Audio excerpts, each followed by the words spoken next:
認識澳門保安部隊，了解佢哋嘅職能、工作同理念，警民同心。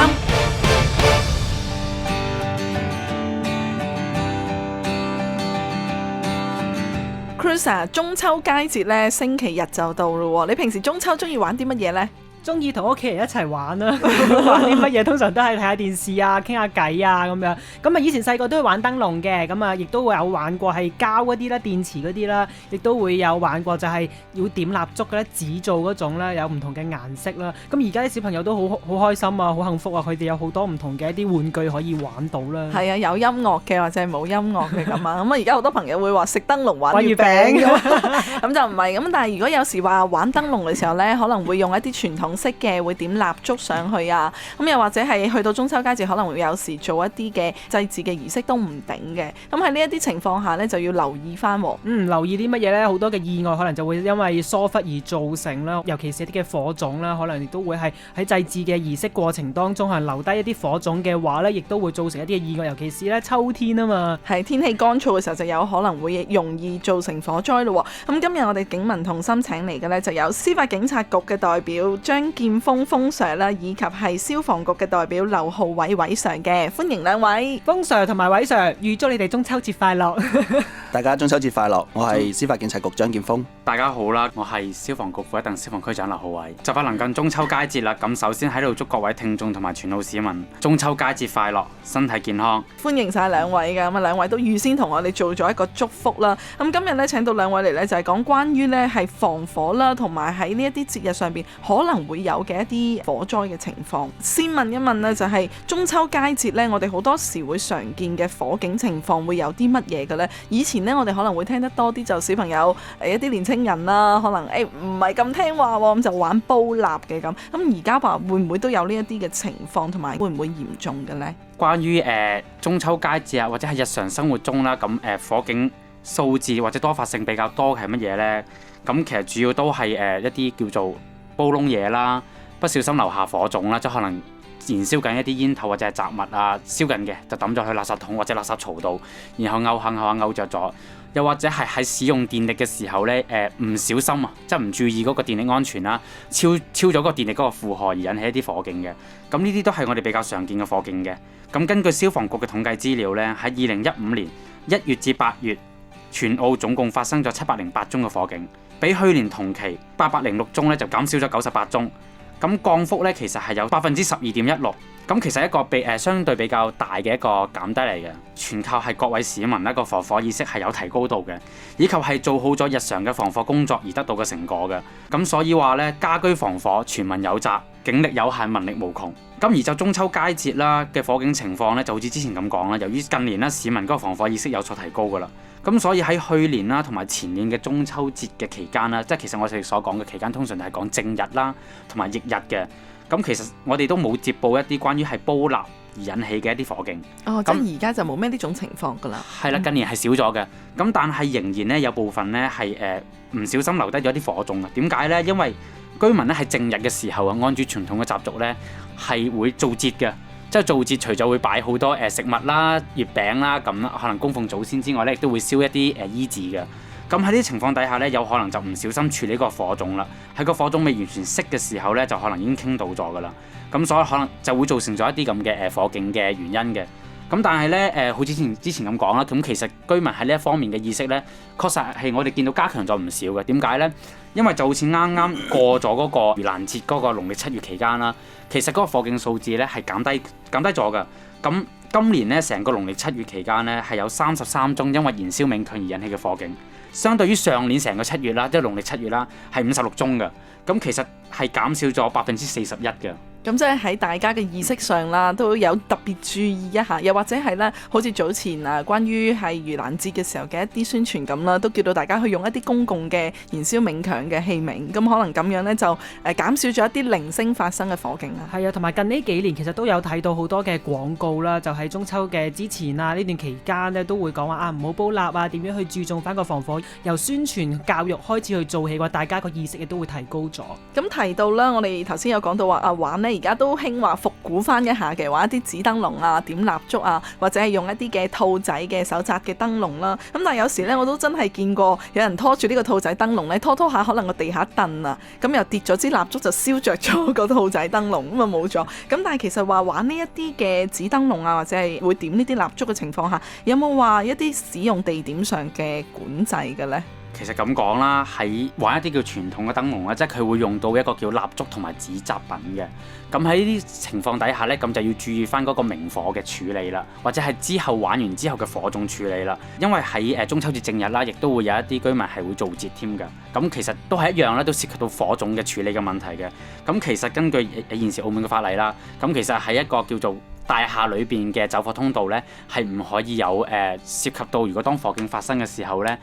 居民疏散嘅條件係唔可以影響到嘅。咁所以咧係唔可以喺樓宇嘅走火通道度咧燃點呢啲傳統嘅燈籠啦，又或者係燃燒冥鏹嘅，即係包括係走廊啦、隔火室啦同埋走火樓梯嘅。咁同埋為咗大家嘅安全啦，傳統嘅燈籠啦，以及係冥鏹咧，都應該喺一個戶外露天嘅地方度先好進行啦，即係玩嗰啲傳統嘅燈籠啦。而且個蠟燭咧一定要係放翻喺嗰個燈籠裏邊啦，就千祈唔好話攞啲月餅罐啊，咁就擺好多蠟燭喺入邊去玩啦。咁呢個係唔可以嘅。咁而且應該喺玩嘅時候啦，因為佢始終係一個火嚟㗎，有機會引起火警嘅。咁所以喺玩嘅時候咧，一定要盡量遠離翻一啲易燃物品啦，即係唔好話個燈籠就喺度玩緊，而隔離咧就可能係一堆廢紙啊，或者係一個可能係擺放咗好多雜物嘅一個紙堆啊，一個垃圾桶之類啦。咁盡量去遠離一啲叫做易燃物品嘅。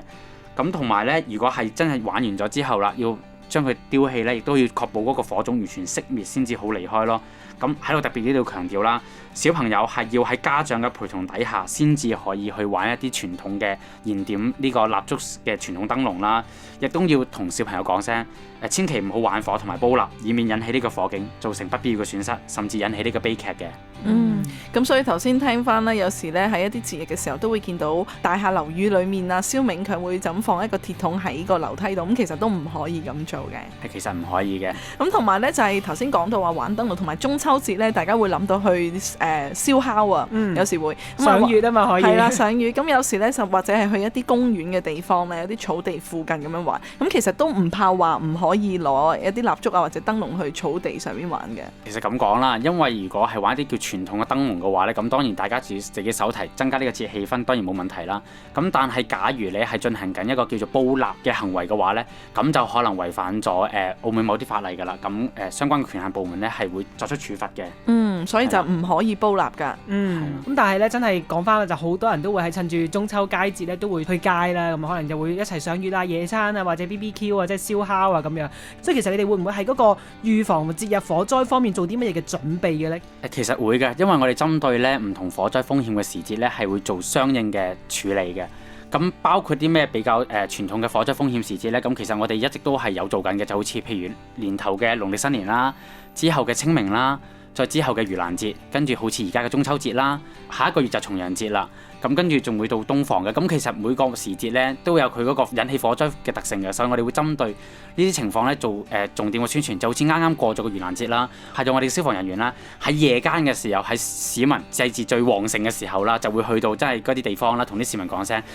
小心處理火種啦，一定喺化寶桶啊度燃燒冥鏹，就千祈唔好亂咁喺條街度燃燒啦，同埋要小心處理火種啦。咁除咗呢啲之外咧，我哋會喺嗰個節日之前咧，亦都會加強翻我哋嘅宣傳嘅，即係除咗日常嘅防火工作之外咧，我哋仲會譬如拜訪一啲半路嘅民間坊會啦，聽取翻嗰一區域裏邊嘅平時收集到市民嘅一啲滅火啦、救援啦同埋防火方面嘅意見啦，亦都會透過大氣電波咧，即係播放一啲電台嘅防火呼籲啦，喺朝頭早同夜晚都會播放嘅。咁仲有就係會喺一啲巴士站度咧做一啲燈箱廣告啦，亦都會喺街道上面嘅燈箱度咧做一啲防火宣傳嘅海報嘅。咁同埋大家如果日常見到嘅街道上面咧，即係馬路上面咧，都會見到我哋咧喺巴士上面咧做咗一啲防火宣傳嘅海報喺架車度嘅。希望藉住啲工作咧，提醒翻居民盡量係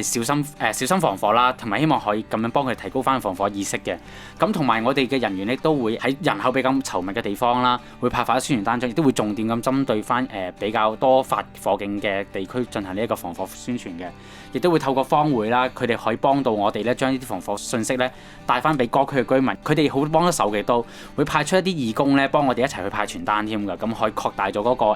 派傳單嘅區域同埋嗰個滲透率添嘅。咁所以大家如果收到呢一啲嘅預防信息嘅時候呢，就唔好見到望一望就算啦，真係要將佢記住，可以開開心心過節，又唔怕構成意外。係有陣時咧，真係會容易疏忽啦。好多時候我哋接觸火種嘅時候就會輕視咗啊，覺得我哋成日經常都會接觸到㗎啦，我哋好多時候都會用到火嘅。但係咧有陣時就會掉以輕心咧，就釀成咗一啲嘅意外啦。講到話一啲意外造成嘅火警之外啦，亦都喺以往呢有聽過一啲可能係蓄意嘅放火咁就造成嘅一啲火災。喺司警局方面會唔會都有一啲嘅案例可以同我哋分享翻？即係等大家都知道，哇！呢一啲呢係唔可以亂咁試嘅。有嘅，由於一旦發生火災嘅話呢，對社會嘅傷害性係好大嘅，咁會直接影響到市民嘅身家、性命、財產啦。咁所以司法警察局呢一直以嚟都希望致力打擊呢個縱火犯罪嘅。喺2006年呢，司法警察局亦都成立咗縱火罪案調查科，專門處理呢個縱火犯罪嘅調查工作啦。但凡如果接報又或者收到消防局佢哋嘅通知，或者發現呢個起火原因有可疑嘅事件啦，咁我哋亦都會即刻介入調查嘅，希望盡全力撲滅縱火犯罪嘅。咁而根據我哋嘅調查經驗發現呢，縱火犯罪好多時呢都係青少年因為一時嘅貪玩而作出嘅。佢哋普遍呢響事件發生之前呢，佢哋係冇意識到縱火行為嘅嚴重性同埋可怕嘅後果。但係當火勢一發不可收拾嘅時候呢，知錯就已經太遲啦。咁所以呢，我哋司法警察局關注少年組亦都會透過呢個學校安全聯絡網呢，向全澳嘅中小學去做一個預防縱火犯罪嘅防罪宣傳嘅講座嘅。咁今日呢，我帶咗2個案例上嚟同大家分享一下嘅。咁第一個案例呢，係發生喺2013年7月份嘅，當時正值係暑假啦。咁有4名青少年喺晚上嘅時分呢，就走到去北區某一個大型屋苑嘅天台上面嗰度玩同埋吸煙。咁期間呢，佢哋有一個青少年，當中一個青少年呢，就提議放火燒咗擺喺天台上面一張棄置嘅床褥。咁而另外個3個同行嘅青少年不但沒有阻止佢，仲提供個火機啦，提供一啲建議俾佢啦，一啲精神上嘅鼓勵啦。咁最終呢4個青少年呢，就喺點燃咗呢張床褥之後呢，由於發現呢個火勢越嚟越猛烈啦，所以就紛紛咁樣逃離咗現場。好彩當時有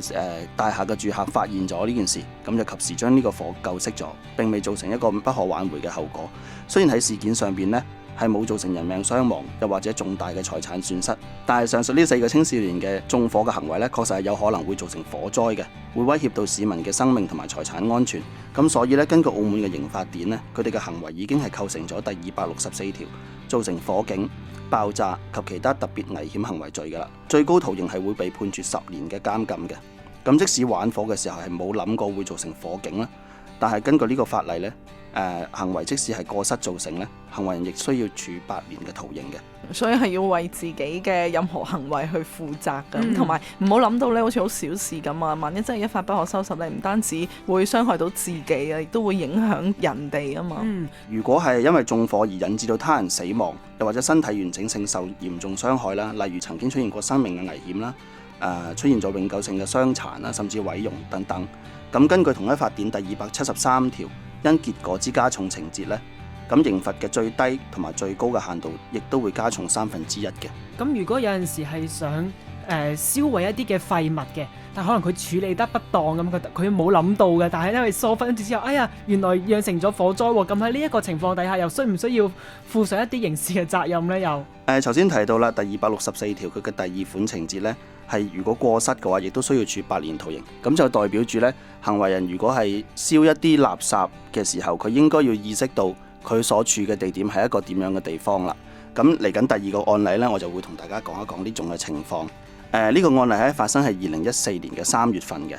咁喺一個黃昏嘅時候呢，有2個青少年就喺一個大型屋苑嘅平台上面玩。咁呢個平台呢，就比較特別，上面係泊咗好多電單車嘅，而且呢啲電單車呢，好多都泊得好貼近呢個大廈嘅。咁而呢2個青少年當時由於無聊啦，同埋貪玩嘅關係，咁就走去買咗2個火機，跟住翻嚟呢，就諗住燒爛人哋啲電單車個行車證。咁佢當時當然冇諗過會燒咗人哋部電單車啦。咁只不過係想燒爛人哋嘅行車證，就發泄一下咁樣嘅啫。咁但係點知真係燒着咗部電單車啦。咁亦都好彩喺呢個時候俾大廈嘅住客發現咗，咁及時救熄咗呢啲火。但係如果根據當其時呢個電單車停泊嘅數量啦，同埋電單車停泊嘅位置估計呢，火勢好可能係會一發不可收拾嘅。仲會迅速咁樣蔓延到旁邊嘅大廈。如果真係咁嘅話，就不堪設想㗎啦。咁所以佢哋嘅行為呢，亦都構成咗我頭先提到嘅264條造成火警、爆炸及其他特別危險行為罪嘅。咁頭先嘅呢個情況就真係好似講話你本身冇諗到會產生咁大件事嘅問題，咁但係最後就真係好有可能會造成嚴重嘅火災情況。係啊，所以用火嘅時候啦，我哋都要特別小心啊！無論係有意定係冇意咧，大家都唔想有意外發生啊嘛。同埋唔好貪玩啊！係啊，希望各位青少年做任何事之前都要三思而後行啊！咁其實呢，即係我哋消防局啦，咁平時呢都會應學校要求咧，都會主動聯絡學校嘅，咁做一啲叫做防火講座啦。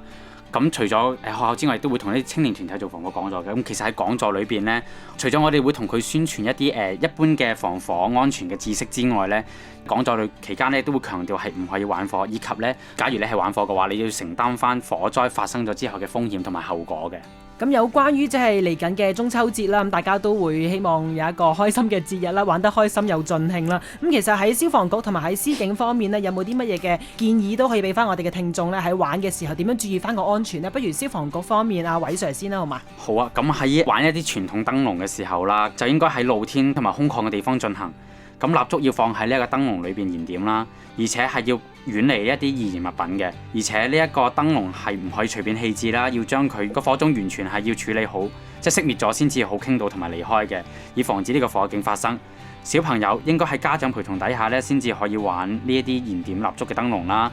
亦都要教導小朋友千祈唔好玩火同埋煲蠟，以免引起呢個火警嘅，造成不必要嘅損失同埋發生悲劇嘅。如果係要外出或者回鄉歡度佳節嘅話呢，咁出門之前應該檢查好家中嘅爐具嘅氣體總掣啦，係咪完全關閉嘅，以及屋企嘅電器電源咧係咪已經完全切斷嘅啦。日常方面咧，亦都要注意防煙門係咪常關啦，同埋走火通道有冇呢一個阻塞嘅，以防止呢個火警發生同埋蔓延嘅。各位市民，如果係發現任何火警或者事故嘅時候咧，一定要保持冷靜，喺安全嘅情況底下，盡快致電消防局嘅緊急求助熱線28572222，又或者係119。或者係120，咁以便消防人員盡快到達現場展開工作啦。以及呢，平時如果大家收到我哋一啲防火宣傳嘅小冊子或者海報嘅時候呢，因應而家澳門嘅外籍人士都增多啦，咁其實喺早幾年前呢，我哋消防局嗰個海報小冊子呢已經有中文、英文同埋葡文3種語言嘅啦。如果大家接到嘅話呢，其實係俾你一啲外籍嘅朋友啦，又或者係俾你一啲外籍家傭啦去睇嘅。咁其實係等佢知道一啲防火意識，大家一齊提高嘅呢個。咁喺司警局方面，風水又有啲咩呼籲俾大家呢？司法警察局想喺呢度呼籲各位青少年啦，千祈唔好因一時嘅貪玩、好奇而作出縱火嘅行為啊！更加唔應該以縱火嘅呢個行為作為玩樂，又或者當係宣泄個人情緒嘅方式，因為縱火係嚴重嘅罪行。即使係過失，亦都需要負上刑事責任啊！千祈唔好以身試法啊！另外，中秋節就快到啦，好多人都中意玩燈籠，司法警察局亦都想借呢個機會提醒一下各位市民，千祈唔好玩火啊！消防局最後提提全澳市民，中秋佳節美滿時刻，注意防火，人人有責。咁啊，希望大家咧喺呢個節日咧都可以玩得開心又放心啊！今日喺呢度亦都唔該晒風常同埋偉 Sir嘅，唔該晒兩位，中秋節快樂，中秋節快樂，中秋節快樂拜拜。